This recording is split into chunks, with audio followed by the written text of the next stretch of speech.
अंगूठा जे दैल दूल्हा बड़ी नीक कैल जी। अंगूठा जे दैल दूल्हा बड़ी नीक कैल जी। भरल सभा में दूल्हा धानी के गोड़वा लगला जी। भरल सभा में दूल्हा धानी के गोड़वा लगला जी।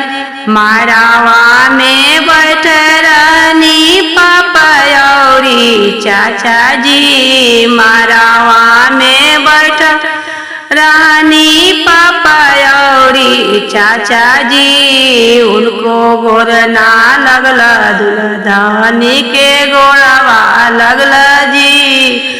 उनको गोर ना लगला दूल्हा धानी के गोड़वा लगला जी।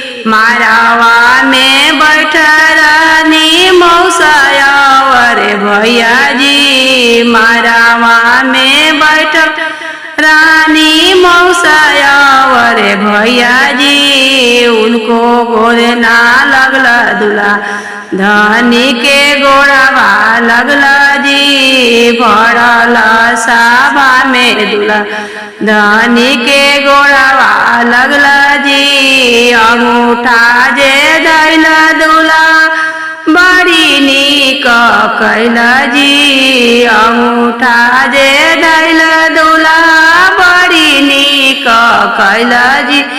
भरल सभा में दूल्हा धानी के गोड़वा लगला जी। भरल सभा में दूल्हा धानी के गोड़वा लगला जी।